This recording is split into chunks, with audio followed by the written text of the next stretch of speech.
변호사님, 네, 지난 시간에 다세대 주택과 다가구 주택의 차이점에 대해서 알아봤습니다. 네, 세대와 가구의 차이도 알아봤고요. 세대 분리의 중요성에 대해서도 말씀을 해주셨습니다. 네.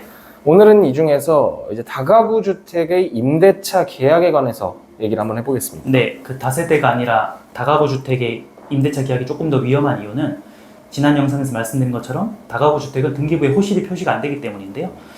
구체적으로 어떤 걸 조심해야 되는지 지금부터 알려드리겠습니다. 네, 다세대 주택, 다가구 주택 모두 임대는 호실별로 놓을 수 있습니다. 맞습니다. 다가구 주택이 전체 한 개의 소유권이라고 해도 물리적으로 공간이 구분된 호실별 임대는 가능하다고 하는데요. 그러나 여기서 이제 다가구 주택의 임대차 계약은 위험하고 또 필히 주의를 해야 된다, 이런 말씀이실까요? 그렇죠. 그 건축물 대장하고 등기부를 반드시 확인해야 되고요. 그 임대차 계약서에도 구체적으로 임대할 부분에다가 네. 몇 층에 어느 부분에 몇 호실에 이렇게 표시를 해놔야 돼요. 그러니까 만약에 다세대 주택이라면 그냥 등기부에 있는 호실을 그대로 따르면 되는데 서류와 현실이 일치하니까. 네. 다가구 주택은 서류에는 등장하지 않기 때문에 임대차 계약서 안에 예컨대 뭐 3층에 남동쪽에 301호 이렇게 표시를 해놔야 되는 거고요. 그래서 여기서 호실은 그 임대인에 따라서는 그냥 본인이 생각했을 때 101호, 102호 붙이는 분들도 있는데 네. 이렇게 그냥 따라하면 안 되고요. 구체적으로 몇 층에 어디 위치에 있는지가 오히려 더 중요할 수 있어요. 그래서 완벽하지 않더라도 최소한 층수와 위치, 호실은 표시해야 된다. 이걸 이제 1차적으로 알아두시면 되는 거죠. 네. 변호사님, 나중에 또 문제가 생겼을 때 건물의 일부를 특정을 하고 또 도면을 첨부해야 한다고 하는데 이 얘기는 무엇인가요?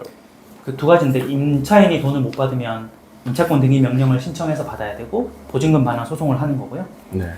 임대인이 임차인을 내보내고 싶으면 명도 소송을 하는데 두 경우 모두 다가구 주택이라면 그냥 주소만 입력하면 법원에서 보증 명령이 나와요. 구체적으로 이 건물의 어느 위치인지를 특정하라. 네. 그래서 이때 이제 도면을 첨부해야 되거든요. 근데 도면 첨부라는 게 완벽하게 막 그렇게 그리지 않아도 몇 층에 어느 부분이라는 정도만 표시해도 법원에서 보정을 통과할 수 있거든요. 그래서 예컨대 뭐 3층에 그 몇 호실인데 도면을 일부 특정한 다음에 위치를 표시해 준다든지, 그래서 그 모서리에다가 이제 기역, 니은, 디귿, 리을을 표시하는 방법으로 하거든요. 그래서 최소한 다가구 주택이라면 구체적으로 도면을 첨부해서 그 정도는 특정이 돼야 법원에서 보정을 통과할 수 있어서 소송을 통과할 수 있는 거죠. 이 보증금 반환 소송, 경매, 신청, 뭐 우선 변제권, 뭐 이런 부분들에서 더 위험한 거는 이제 임대인보다 임차인이라고 하는데요. 이 점도 설명 좀 부탁드립니다.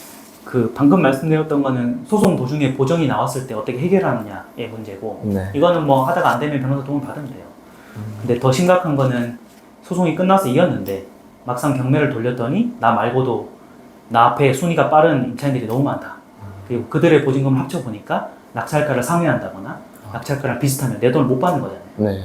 이게 가장 위험하거든요. 근데 다세대주택은 호실별로 특정되어 있기 때문에 그냥 내가 살고 있는 호실에 내가 처음 들어갔으면 되는 거예요. 근데 다가구 주택은 건물 전체가 하나의 주택으로 등기부에 나오는데 거기 안에서는 등기부에 호실별 금액이 안 나오거든요. 그래서 처음에 계약할 때 반드시 공인중개사를 통해서 확인을 해야 되고요. 네. 공인중개사를 통해서 확인하는 내용은 지금 내가 예컨대 뭐 전세 4억으로 들어가는데 나 말고 나보다 빨리 들어온 다른 임차인들의 전세금이 합산이 얼마인지 요걸 이제 확인해야만 이제 안전한지 안 한지를 확인할 수 있습니다. 네, 그렇습니다. 다가구 주택의 전세 또는 월세 계약을 맺는다면 반드시 공인중개사를 통해서 안전한지 확인하고 들어가야 되겠네요. 그렇죠. 다세대가 아니라 다가구라면 반드시 확인해야 되고요. 일단은 내가 일반인들은 다세대 다가구 구별을 못하기 때문에 네. 공인중개사 찾아가서 내가 뭐 전세 물건을 알아보고 있다라고 하면 공인중개사가 몇 개를 물건을 보여줄 거잖아요. 그러면 네. 그 즉시 물어봐야 돼요. 아파트가 아닌 이상. 아, 이게 다세대입니까? 다가구입니까? 그러면 공인중개사도 모를 수도 있어요. 경우에 따라서. 나이가 좀 많으신 분들. 이런 분들 통해서 아, 그러면 등기부를 보고 싶다라고 하면은 중개사를 통해서 등기부를 확인하는데 이 등기부를 보면 알 수 있다고 제가 말씀드렸잖아요. 네. 그래서 만약 다세대가 아니라 다가구다 하면은 레이더를 켜고 아, 그러면 나 말고도 몇 층에 몇 호실에 다른 전세금이 더 있겠다고 감지를 해야 되고요.